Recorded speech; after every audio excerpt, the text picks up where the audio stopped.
बिस्मिल्लाहिर्रहमानिर्रहीम। बस बस बस बस। इय्याका नअबुदु व इय्याका नस्तईन। मेरे हाफिजाबाद के नौजवानों, बुजुर्गों, मेरी बहनों, इस शानदार इस्तकबाल का मैं आपका शुक्रिया अदा करता हूं। बहुत बहुत शुक्रिया। मैं आज सबसे पहले शौकत और आपके वालिद मेहदी भट्टी आपको मुबारक देता हूं, खराज तहसीन पेश करता हूं कि आज आपने ये ऑर्गेनाइज किया इतना बड़ा जलसा।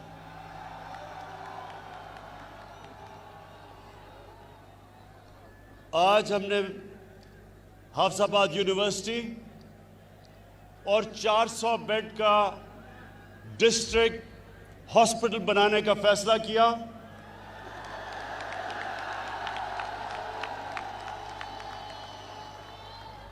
और इंशाअल्लाह ये हम जल्दी से जल्दी इसलिए बनाएंगे कि ये यूनिवर्सिटी भी और हॉस्पिटल भी ये आपकी ज़रूरत है और ये हमारा फ़र्ज़ है कि हम ये आपके लिए बनाएं।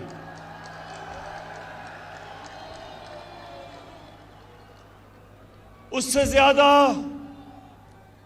हाफिजाबाद, उससे ज़्यादा मुझे इस चीज़ की खुशी है कि पंजाब गवर्नमेंट ने फैसला किया कि 2020 तक, इस साल तक 50% पंजाब को हेल्थ कार्ड, हेल्थ इंश्योरेंस दी जाएगी और अगले साल 2021 में सारे पंजाब के लोगों को हेल्थ इंश्योरेंस, हेल्थ इंसाफ कार्ड मिलेगा।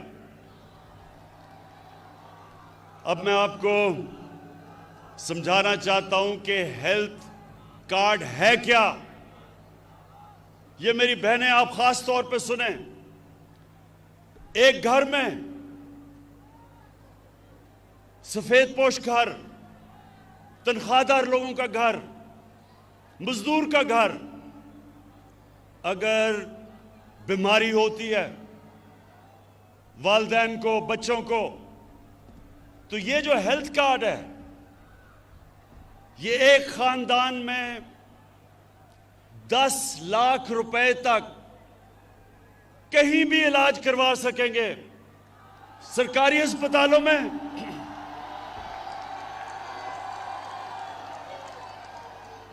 या किसी भी प्राइवेट हॉस्पिटल में।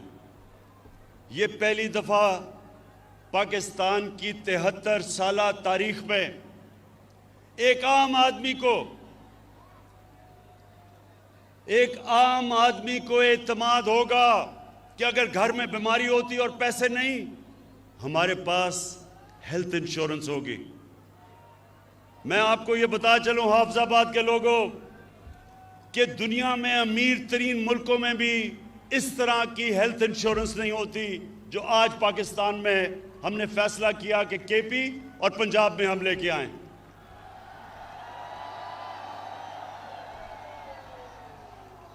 इससे क्या होगा? इससे होगा क्या? इससे यह होगा कि हाफिजाबाद जैसे इलाकों के अंदर, हाफिजाबाद जैसे इलाकों में प्राइवेट हॉस्पिटल बनेंगे। और प्राइवेट हॉस्पिटल इसलिए बनेंगे कि हेल्थ कार्ड की वजह से हर कोई इलाज करवा सकेगा। अभी सिर्फ देहातों में सिर्फ सरकारी अस्पताल हैं क्योंकि लोगों के पास पैसा नहीं। बड़े शहरों में प्राइवेट हॉस्पिटल है। इंशाअल्लाह अस्पतालों का सारे पाकिस्तान में, अभी तो खैर पंजाब में और पख्तूनख्वा में एक अस्पतालों का जाल पिच जाएगा ये हेल्थ कार्ड की वजह से। दूसरी चीज जो चीफ मिनिस्टर पंजाब ने बात की, जो उस्मान बुज़दार ने बात की, कि पनाहगाह हमने पाकिस्तान में पहली दफा शहरों के अंदर पनाहगाह बनाई। किसके लिए? मजदूर आता है काम करने के लिए, पनाहगाह में वो ठहरता है, उसके पैसे बच जाते हैं, किराया बच जाता है, खाना मिलता है, खाने के पैसे बचते हैं और वो सारा पैसा अपने बीवी बच्चों को भेजता है। ये पहली दफा पाकिस्तान के अंदर पनाहगाह बनी है और मुझे खुशी ये है कि ये हमारा जो सफर है पाकिस्तान को फलाई रियासत बनाने का, वो शुरू हो चुका है। हम इंशाअल्लाह जो अगला काम करने जा रहे हैं, जो नया पाकिस्तान हाउसिंग का मतलब क्या कि आज तक अगर आपके पास पैसा है तो आप घर बना सकते हैं, अगर पैसा नहीं है तो किराए के घर में ठहरना पड़ता था। अब नए पाकिस्तान हाउसिंग का जो हमारा स्कीम है, और 2 साल हमें लगे, एक अदालतों में केस था फोरक्लोजर लॉ का, वो जीतने में। अब ये होगा कि बैंकों से 5% सूद के ऊपर हम पैसे लेंगे और वो एक 5 मरले के घर कोई भी बना सकता है 5% सूद पे, और लंबी किस्तें, यानी कि जो आप किराए के ऊपर जो आप किराया देते हैं वो आप किस्तें देंगे और घर आपका अपना हो जाएगा, अपने घर पे छत हो जाएगी। ये 73 साल तारीख में इंशाल्लाह पहली दफा, बड़े लोगों ने रोटी कपड़ा और मकान की बात की, ये पहली दफा इंशाल्लाह लोगों को मकान मिलेगा। उसके बाद नौजवानों, एक तालीम का निसाब, ये भी 73 साल में पहली दफा हमारी हुकूमत कर रही है कि सारे पाकिस्तान में एक निसाब हो। ये ना हो कि उर्दू मीडियम, इंग्लिश मीडियम, दीनी मदरसे, एक निसाब हो ताकि गरीब घरों से भी बच्चे ऊपर आ सकें, डॉक्टर बन सकें, इंजीनियर बन सकें। जब 2013 में तहरीक इंसाफ की हुकूमत आई पख्तूनख्वा में, तो 3 साल तक हम सुनते रहे कि जी किधर है नया पख्तूनख्वा। 3 साल हमें सुनना पड़ा कि किधर है नया पख्तूनख्वा। जब इलेक्शन हुआ, और पख्तूनख्वा की एक तारीख है कि वो एक जमात को दूसरी दफा बारी नहीं देते, लेकिन तहरीक इंसाफ जब इलेक्शन हुआ तो पहले से ज्यादा वोट मिली, 2/3 अक्सरियत मिली पख्तूनख्वा में 2018 में। क्यों मिली? इसलिए कि हमारे दौर में गुर्बत पख्तूनख्वा में 27% से गिर के 18% पे आ गई। 9% गुर्बत कम हुई उस सूबे में जिधर वॉर ऑन टेरर, वो जंग की वजह से तबाही थी। वो सूबा जिधर सरमायाकार बिजनेसमैन छोड़ छोड़ के इस्लामाबाद आ रहे थे, जिधर पैसे वाले लोग सूबे से बाहर जा रहे थे, फैक्ट्रियां बंद हो रही थी, उस सूबे में 9% गुर्बत कम हुई, 27% से 18% पे। इसलिए लोगों ने वोट दी। और इंशाअल्लाह यही इंशाअल्लाह मेरा ख्वाब है पाकिस्तान के लिए कि हम अपने मुल्क में गुर्बत कम करें, सारी पॉलिसी बनाएं निचले तबके को ऊपर लाने के लिए। जिस तरह का हेल्थ कार्ड है, जिस तरह का तालीमी निज़ाम है, जिस तरह का अस्पतालों का निज़ाम है, जैसे जैसे नीचे से लोग ऊपर आएंगे और जैसे जैसे पाकिस्तान एक फलाई रियासत बनेगी, इंशाअल्लाह यही कौम एक अजीम कौम बनने जा रही है। और दूसरी चीज, हाफिजाबाद के लोगों, अब ये जरा गौर से सुनो। इस वक्त जो पाकिस्तान में दूसरा हमें काम करना है और कर रहे हैं, वो है कानून की बालादस्ती कायम करना। ये क्यों जरूरी है? ये हमारे नबी सल्लल्लाहु अलैहि वसल्लम ने मदीना की रियासत जब बनाई तो उन्होंने कहा कि बड़ी कौमें तबाह हुई तुम्हारे से पहले जिधर एक कानून अमीर के लिए और दूसरा गरीब के लिए था, ये गौर से सुने, जिधर ताकतवर के लिए एक कानून और कमजोर के लिए दूसरा, उस कौम में कानून की बालादस्ती नहीं आती। जब भी एक कौम आगे बढ़ती है तो कानून की बालादस्ती आती है। कानून के सामने सब एक बराबर। इस वक्त हमारे मुल्क में ये जो सर्कस लगाई हुई है, ये जो सर्कस लगी हुई है,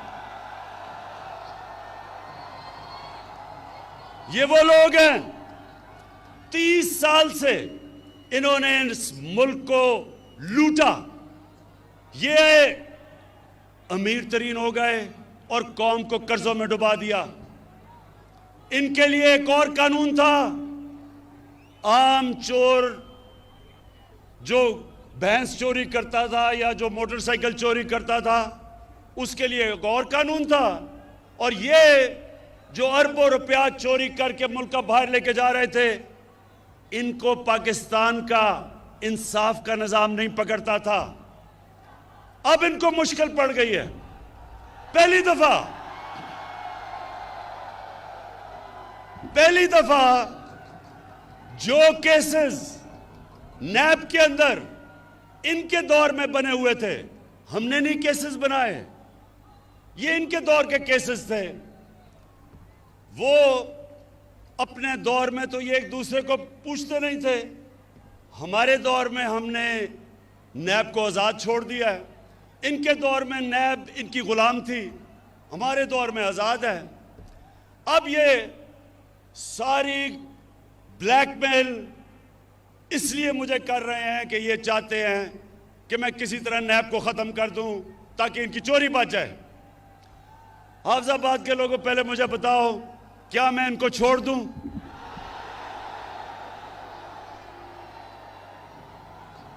कहीं आपको इनके ऊपर तरस तो नहीं आ रहा? वो जब नवाज शरीफ की शक्ल आपने देखी कि जी बीमार हो गया, वो पता नहीं जिंदा भी रहेगा या नहीं। बड़े लोगों ने मुझे कहा, इमरान खान ये तुम क्या कर रहे हो, बेचारा मर ही ना जाए, पता नहीं जहाज पे भी चढ़ेगा या नहीं। हमारी कैबिनेट में भी एक दो ख्वातीन, उनके भी आंखों में आंसू आ गए इसकी शक्ल देख के। जैसे ही लंदन गया, लंदन की ऐसी हवा लगी कि सारी बीमारियां खत्म हो गई। तो ये जो सब इकट्ठे हैं, मैं इन सारों को आज पैगाम देना चाहता हूं कि देखें, आज तक आपका उन लोगों से मुकाबला था, या वो उनको अपनी कुर्सी की ख्वाहिश थी, या वो आप ही की तरह करप्ट थे। आज आप सबका मुकाबला इमरान खान से है। एक वो इंसान जिसको अल्लाह ने मुकाबला करना सिखाया है। मैं आज आप सबको कह रहा हूं कि आप जो मर्जी कर लें, जितने मर्जी जलसे करने हैं कर लो, लेकिन जब तक आप इस मुल्क का लूटा हुआ पैसा वापस नहीं करेंगे, आपको नहीं छोड़ूंगा।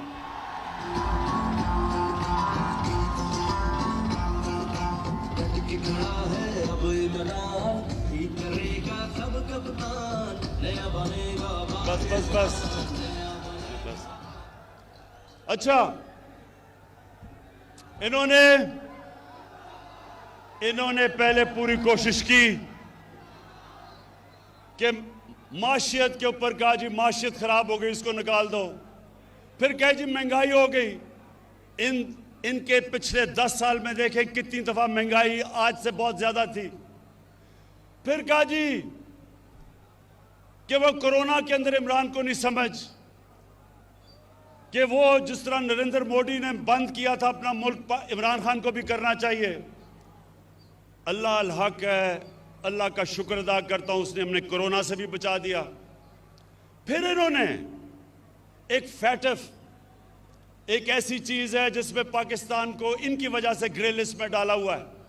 अगर पाकिस्तान ब्लैक लिस्ट हो जाता है तो हमारे ऊपर सैंक्शंस लग जाती हैं, हमारी माशियत बैठ जाती है। तो इन्होंने सोचा कि अब तो इसको ब्लैकमेल कर लेंगे कि पहले नैब को ख़त्म करो और फिर हमें फैटफ साइन करेंगे। इन्होंने मुझे नैब में 38 शिकें नैब की, उसमें से कहा 34 शिकों को इस तरह कर दो कि नैब ही ख़त्म हो जाए ताकि इनकी चोरी बच जाए। जब मैं नहीं माना तो इन्होंने क्या किया कि इन्होंने अदलियों पे भी हमला किया। 3 चीफ जस्टिस बैठे हुए थे जिनके खिलाफ इन्होंने बातें शुरू कर दी कि जी नवाज शरीफ ने कहा फैसला ही गलत था। 3 चीफ जस्टिस थे, अदलियों का भी अटैक किया और फिर पाकिस्तान के आर्मी चीफ और ISI चीफ को अटैक किया।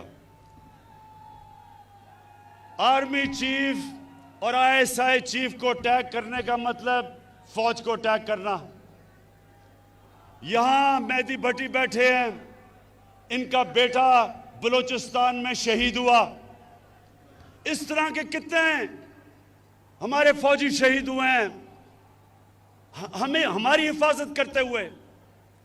लेकिन वो आदमी बाहर लंदन में बैठ के यहां हमारी फौज के खिलाफ साजिश कैसे कि जब अब कहते हैं कि मैं आर्मी का चीफ और जो ISI का चीफ है उसको फौज बदल दे, तो क्या फौज कोई एक जमहूरी इदारा है?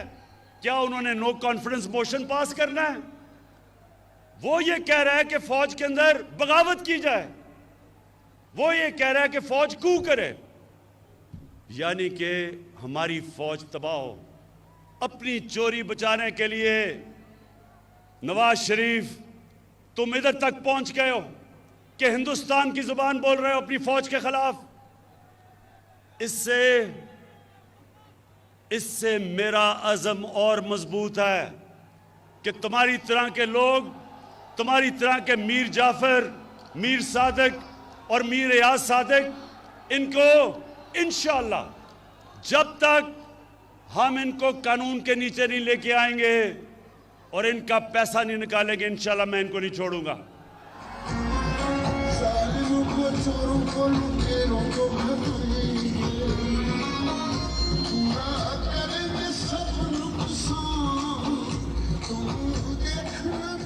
अच्छा, और ये जब सर्कस इनकी लगती है उसमें हर किस्म के लोग होते हैं। एक ऐसा आदमी है जो कि कहता है इमरान खान की वजह से इस्लाम को खतरा है। मैं उनको एक पैगाम देना चाहता हूं, और हाफिजाबाद के लोगों आप इसकी गवाही देना।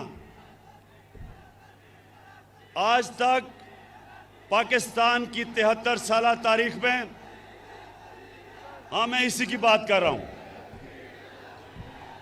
कि डीजल ये कहता है कि इमरान की वजह से इस्लाम खतरे में है। मेरी वजह से इस्लाम खतरे में नहीं है, आपकी तरह के लोगों की वजह से इस्लाम खतरे में है। मैं आज चैलेंज करता हूं, पाकिस्तान की 73 साल तारीख में किसने आज तक अपने नबी सल्लल्लाहु अलैहि वसल्लम का, उनका जो मौक़िफ़, उनके लिए कौन इस तरह इंटरनेशनल स्टेज पे खड़ा हुआ है मेरे अलावा? चैलेंज करता हूं आपको।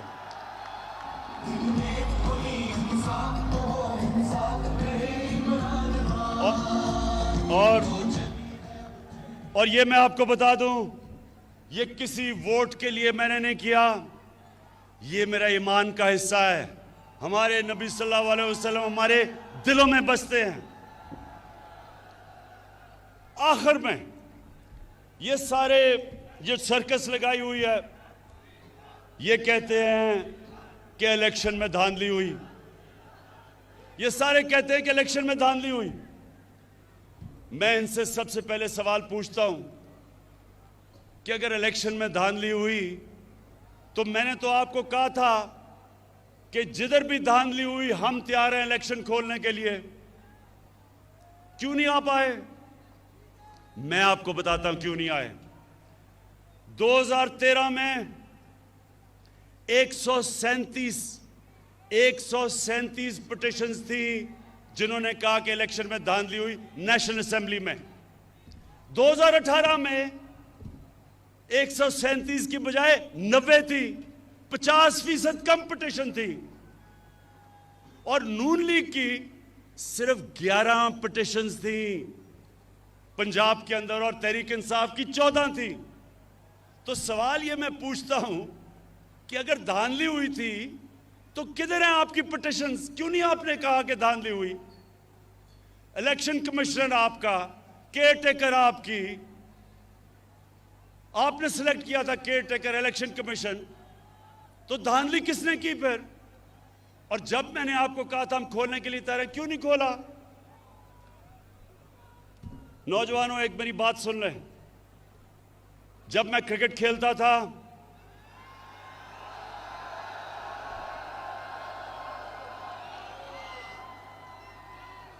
तो मेरे दौर में अपने अपने अंपायर होते थे। जो मुल्क होता था जिधर आप क्रिकेट खेलने जाते थे उनके अपने अंपायर थे। तो ज्यादातर जब टीमें हारती थी दूसरे मुल्क में तो वो कहती थी अंपायरों ने हमें मैच हरा दिया। तो मैं वो क्रिकेट की तारीख का 150 साल तारीख में वो पहला कप्तान था जिसने कहा कि न्यूट्रल अंपायर आने चाहिए, यानी कि अपने अंपायर नहीं होने चाहिए, दूसरे मुल्क से अंपायर मंगवाओ ताकि वो न्यूट्रल हो। और आप अगर दुनिया की क्रिकेट की तारीख उठा के देखें तो पहला कप्तान था जिसने अपने मुल्क में दुनिया की सबसे ताकतवर टीम वेस्ट इंडीज के साथ न्यूट्रल अंपायर मंगा के मैच खेला। और फिर दूसरी टीम जो मंगवाई न्यूट्रल अंपायर से, हिंदुस्तान से जब हमारा मैच होता था ना पाकिस्तान उधर जीतता था क्योंकि जब टीम हारने लगती थी उनके अंपायर आ जाते थे, ना हिंदुस्तान यहां जीतता था और कई दफा हमारे अंपायर भी हमारी मदद करते थे। तो मैं पहला कप्तान था जिसने हिंदुस्तान में जाके हिंदुस्तान के अंपायरों के होते हुए हराया हिंदुस्तान को। और फिर बस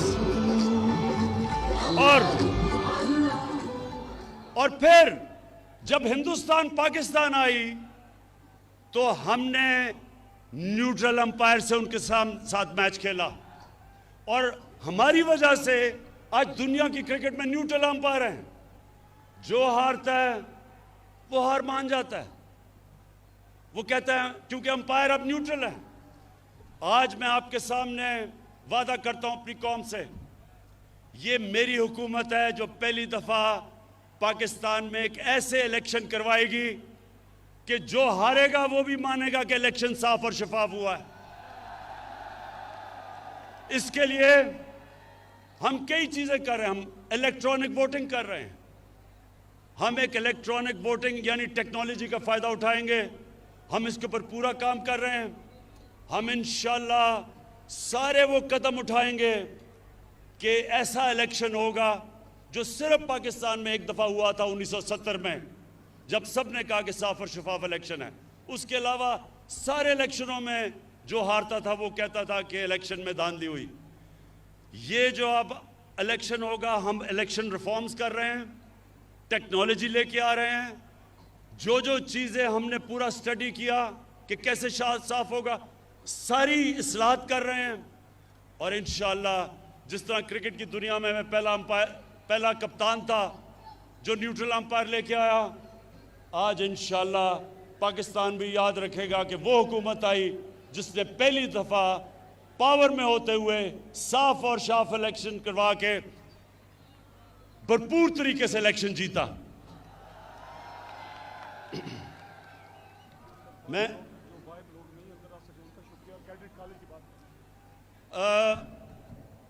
शौकत ने मुझे कहा है कि अभी लोग बहुत बाहर खड़े हैं जो अंदर नहीं आ सके, उनको भी मैं उनका शुक्रिया अदा करता हूँ, खुशामदीद कहता हूँ उनको।